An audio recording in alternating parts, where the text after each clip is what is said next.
रब इश्रह ली सदरी वयस्सिर ली अमरी वाहलुल उक़दतम मिन लिसानी यफ़क़हू क़ौली।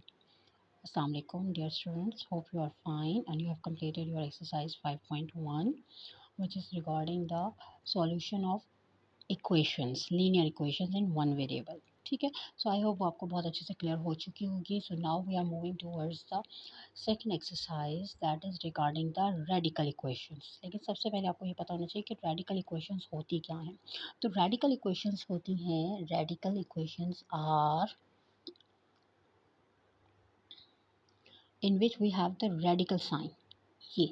ये रेडिकल साइन के अंदर अगर कोई भी वेरिएबल लिखा हुआ है, अननोन लिखा हुआ है, ठीक है, तो ये जो रेडिकल साइन के अंदर अगर अननोन लिखा हुआ है, that equation is known as the radical equation.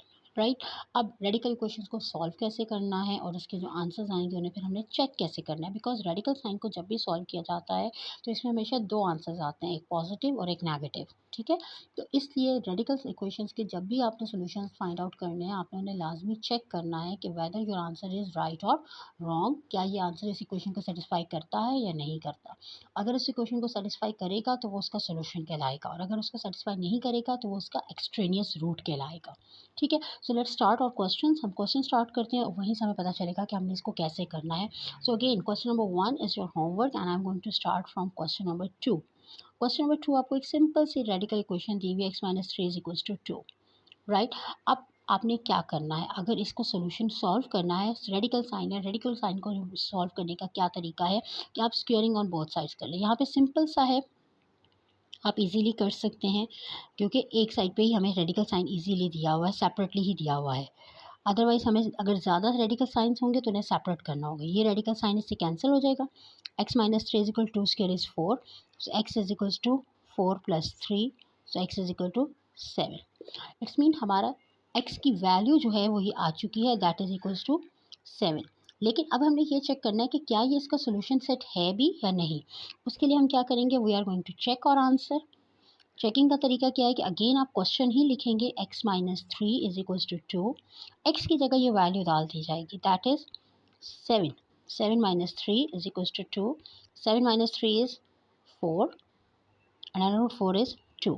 सो आपके ये दोनों आंसर सेम आ चुके हैं. अगर ये दोनों आंसर सेम आ चुके हैं तो इसका मतलब है कि आपका सोल्यूशन सेट, ये जो x की वैल्यू है यही सोल्यूशन सेट है. लेकिन अगर ये दोनों आंसर सेम नहीं आते, then it is the root which you are getting is known as the extraneous root. So question number 2 is clear to you. Now moving towards question number 4.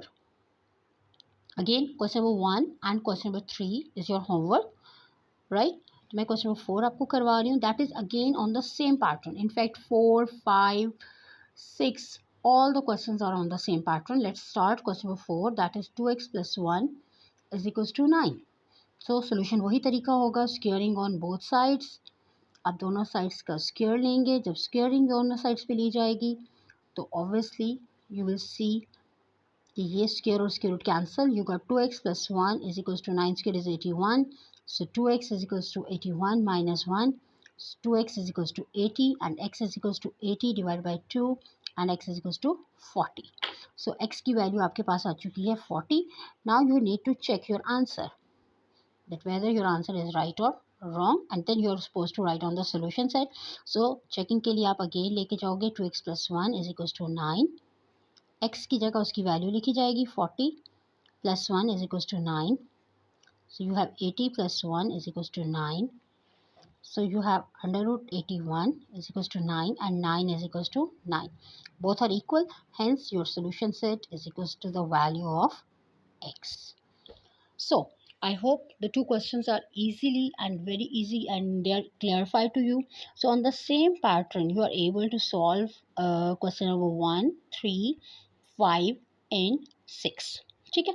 अब आपने जो आज का आपको होमवर्क में असाइन कर रही हूँ, that is from exercise 5.2 question number 1 to 6. ये आप लोगों ने सारा का सारा आज का आपका होमवर्क है, जिसमें से 2 पार्ट्स मैंने आपको करवा दिए हैं. बाकी आपका होमवर्क होगा और आप उसे इजीली सॉल्व कर सकते हैं. इसमें कोई बहुत ज़्यादा मुश्किल क्वेश्चंस नहीं है. ठीक है. And if you have any kind of problem you can ask me any time. All the best students.